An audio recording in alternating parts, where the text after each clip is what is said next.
Fala aí, meu povo, tudo certo? Esse vídeo é para fazer um balanço com vocês do ano do Cruzeiro, de 2024 do Cruzeiro, uma visão mais de fora, sem estar no dia a dia, e o que eu pude observar daqui à distância do que foi o ano do Cruzeiro. Para começar, um ano extremamente movimentado, né? De trocar de dono, de trocar de técnico 3 vezes, né? Começou com o Lacarmon, passou pelo Seabra e terminou com o Fernando Diniz. Aliás, termina com o Fernando Diniz meio demitido e depois continuando no cargo e trocando muito de rumo. Acho que as mudanças de rumo são o principal foco desse ano de 2024 e acho que também para 2025 a gente vai ver os reflexos disso. Dentro de campo, o Cruzeiro acho que teve um ano que foi dentro do que se esperava inicialmente, não durante o ano. A expectativa era o quê? Brigar no Campeonato Mineiro, o Cruzeiro brigou. No final do campeonato jogava pelo empate a partida de volta e tomou a virada do Atlético, aquele 3-1 no Mineirão. No Campeonato Brasileiro o objetivo era não sofrer. Não sofreu. O Cruzeiro sempre esteve na metade de cima da tabela. Copa do Brasil decepcionou, caiu muito cedo. E depois, na Copa Sul-Americana, o objetivo era brigar até onde desce, o Cruzeiro brigou até a decisão. Então, em teoria, foi um ano não melhor, mas também não pior do que o objetivo inicialmente traçado pelo Cruzeiro. A questão é que, na prática, basicamente o clube já tinha tudo isso em agosto. Em agosto já tinha passado o Campeonato Mineiro, o time já estava bem no Campeonato Brasileiro e na Copa Sul-Americana, aí era um mata-mata, qualquer coisa podia acontecer. As sensações que o Cruzeiro deixa no segundo semestre são muito ruins. Isso acontece depois da chegada da nova administração, dos reforços e talvez, como eu imagino, vendo de fora, a forma acelerada demais com que os processos naturais de melhora e de estabilização de um clube fragilizado nos últimos anos sugeria que deveria acontecer. Ou seja, a melhora e a evolução deveria ser talvez mais lenta, com calma, para não gerar expectativa na torcida, do que eu acho que aconteceu no segundo semestre. Porque o Cruzeiro ter ido bem no início do Campeonato Brasileiro surpreende, porque muda de técnico, de um elenco que não teve reforços em relação ao Campeonato Mineiro, né? Era ainda o Cruzeiro do Ronaldo, que não fazia grandes investimentos. O Ronaldo era de uma gestão, de uma administração de se está ganhando pouco dinheiro, vai gastar pouco dinheiro, e se depois ganhar mais dinheiro, o que o clube fizer de grana é o que vai ser investido dentro do clube, e não o que a gente vê hoje no futebol brasileiro, que é, se você tem um dono, esse dono vai lá, te assina um cheque e você contrata jogadores que basicamente o clube não fomenta aquilo, né? Que o clube não teria condições normais de pagar por aqueles jogadores, aqueles salários, se não fosse por um investidor externo. Essa é uma discussão mais ampla, que eu acho que precisa ser feita o quanto antes no futebol brasileiro. Acho que não vai. A gente não conseguiu montar uma liga única para negociar direitos de televisão. Quanto mais que todos se sentem na mesa para definir gastos e limites e fair play, porque não existe fair play no Brasil. Deveria existir fora de campo e dentro de campo também, né? Fair play sempre é muito importante, é um dos valores do jogo, mas assim, querer que os clubes só sejam adversários dentro de campo é impossível, fora das quatro linhas. Cruzeiro, Bahia, o Botafogo, era para ser o Vasco com a 777, o Atlético Mineiro, tem esses investidores. Eu sei que historicamente também, se a gente for pegar o próprio Palmeiras, que é um clube de sócios, não tem um dono, mas que o Palmeiras deu uma subida nos últimos anos via Crefisa, e que também é uma empresa que investiu no Palmeiras para ele crescer, e já tinha sido antes com a Parmalat.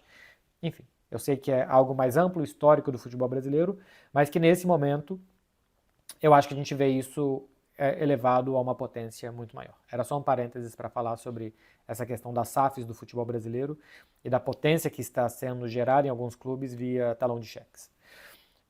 O Cruzeiro faz parte desses clubes. Chega um novo dono, Pedrinho Lourenço, Supermercados BH, e faz de cara muitas contratações. Essas contratações elevam muito a expectativa da torcida e quase que exigência imediata sobre o time.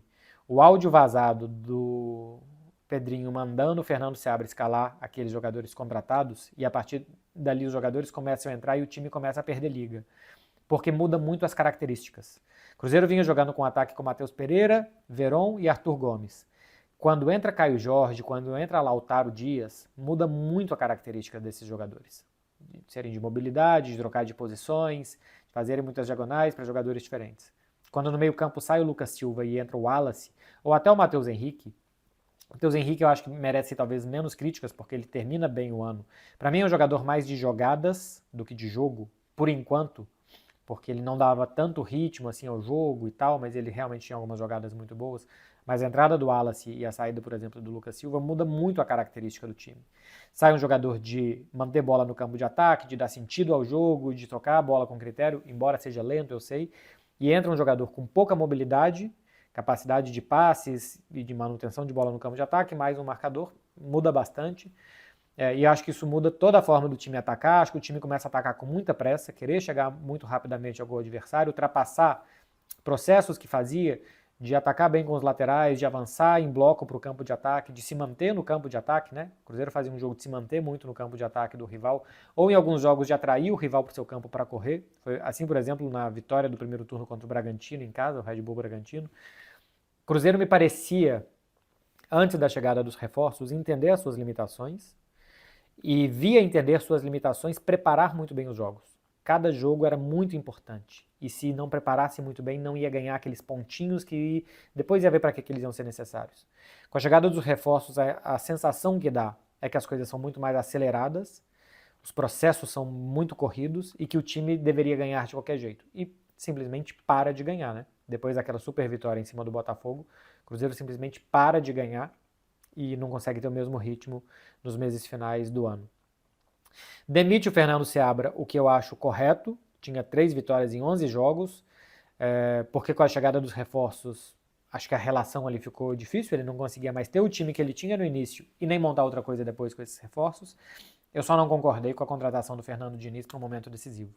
O Fernando Diniz precisa de tempo, precisa de jogadores específicos. O Fernando Diniz eu só contrataria para qualquer clube se ele pudesse iniciar um trabalho em janeiro, ou que ele fosse contratado até em 2024, mas só para assumir no ano seguinte, que o Cruzeiro mantivesse o interino, que ele fosse participando já do planejamento para 2025. Mas não, chega o Fernando Diniz, o time piora, o Cruzeiro piorou depois da saída do Seabra e da chegada do Fernando Diniz. Ganha a Libertadores, chega na final da Sul-Americana, porque os adversários que vieram, como Lanús e Libertad, vinham também muito mal, ainda pior que o Cruzeiro, mas quando pega o Racing, o adversário um pouco melhor, o Cruzeiro é triturado em 20 minutos, né? Basicamente acaba a final ali em 20 minutos. E no Campeonato Brasileiro não conseguiu fazer uma pontuação ruim, porque foi péssimo, se tivesse sido ruim simplesmente, o time tinha se classificado para a Libertadores. Então, eu acho que o ano é ruim e é frustrante, embora se a gente pegar as expectativas iniciais, é um ano ok. Só que eu acho que é ruim e é frustrante pela mudança de direção e pelo que me parece ser um clube ainda sem saber qual a direção a seguir. Quando contrata o Fernando Diniz, quando contrata essa leva grande de jogadores e vai contratar mais, e aparentemente ia demitir o Fernando Diniz e depois decide manter o técnico, a sensação que dá é que não sabem o que estão fazendo. Que aleatoriamente o Cruzeiro vai contratar jogadores, que eles podem chegar, dar certo ou dar errado, mas que não existe um plano. E eu acho que cada vez mais no futebol brasileiro, porque hoje existem clubes muito ricos e já clubes estruturados há muito tempo, você só chega e só encurta essa distância com um plano bem traçado. As perguntas de como e porquê são muito importantes. Como nós vamos jogar? Como nós queremos jogar? Queremos jogar desta forma. Fernando Diniz, como que ele quer jogar? Ele quer atrair o adversário para o seu campo, quer atrair o adversário para um lado, às vezes, do campo, ou direito ou esquerdo, porque quando você atrai o adversário para cá, sobra espaço do outro lado, e você vai jogar a bola para quem está naquele espaço para ter situações de vantagem de 1 contra 1 e chegar até o gol. Então, para jogar assim, o que você precisa? Qual o tipo de jogador que você precisa para fazer esse tipo de jogo? E outra coisa, por que você vai fazer esse tipo de jogo? Por que você acredita que este tipo de jogo do Fernando Diniz, de atrair os adversários, de montar muitos corredores de um lado para liberar espaço do outro, por que você acredita que essa é a melhor forma de vencer? Eu não sei se a gente perguntar para 2 personagens que são muito importantes do Cruzeiro, Alexandre Matos e Pedro Lourenço, por que a forma de jogar do Fernando Diniz é a melhor para disputar os campeonatos? Eu não sei se eles sabem responder. Acho que eles vão responder que o Fernando Diniz ganhou no Fluminense, que é um técnico experiente, que tem um futebol com uma forma de jogar, uma metodologia diferente das outras e que vão apostar nisso. Agora, por que essa fórmula ela tem mais chance de vencer do que outras? Jogar no contra-ataque, jogar todo fechadinho, ter um atacante grandão, jogar de bola parada, ou fazer um jogo posicional, né? Posicionar os seus atacantes, seus meio-campistas no campo de ataque, rodar a bola, tocá-la com paciência, quando perder, pressionar muito rápido para não ter que correr para trás e o campo não ficar muito grande. Enfim, eu não sei se eles entendem maneiras diferentes de jogar, estruturas de jogo diferentes e por que cada estrutura dessa pode ser mais rentável do que outras. que sua torcida quer mais, o que sua torcida se identifica mais. E se você não sabe o porquê aquela fórmula tem mais chances de ganhar e como fazer, como contratar, quem contratar, você depende basicamente da sorte. Sorte ou azar.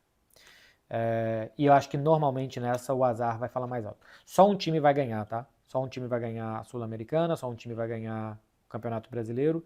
Então todos os outros vão perder. Vai dar a impressão que todos os outros fizeram mal, porque só um ganhou. Que 19 clubes do Brasil trabalharam mal e um clube teve um ótimo planejamento. E nem sempre é assim.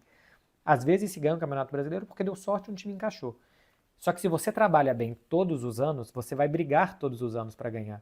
Se você sabe por que você quer jogar daquele jeito e como você vai jogar daquele jeito, você normalmente, se você tiver poderio econômico, né, senão você vai disputar o campeonato que você puder disputar, qual for o seu campeonato, mas você vai estar perto do seu objetivo. E o futebol é um esporte, sorte e azar fazem parte deste esporte, e você vai estar reduzindo a margem de erro que sorte e azar podem te trazer.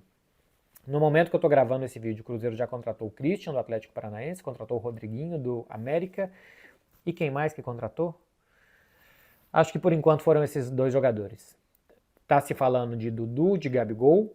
Eu não entendo essas duas contratações, não entendo a necessidade de trazer o Dudu, que não joga há muito tempo, e pelo valor que seria, pelo menos que foi falado no meio de 2024, e o Gabigol também. O rendimento do Gabriel Barbosa, que é mais novo do que o Dudu e que não tem a lesão séria que o Dudu teve, mas o rendimento dele nos últimos 2 anos. O extracampo do Gabigol não combina com os valores do Cruzeiro, com o que a torcida do Cruzeiro é e acredita. Alguns jogadores assim ainda deram certo, né? Lá nos anos 90 tem o Renato Gaúcho, por exemplo, que tinha um perfil parecido com o do Gabigol, que deu certo, mas não é muito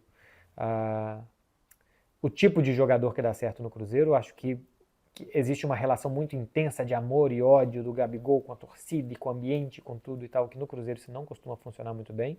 Eu acredito muito que os clubes são estruturas vivas e que alguns jogadores têm mais o perfil de uns clubes do que de outros, e eu acho que o Gabigol não tem perfil de Cruzeiro, ainda mais pelo preço que é e pelo desempenho que tem trazido dentro de campo. Claro que é um jogador recuperável, que quando o Flamengo trouxe também, se fosse pegar o desempenho dele dentro de campo da Europa, não seria um jogador para se investir.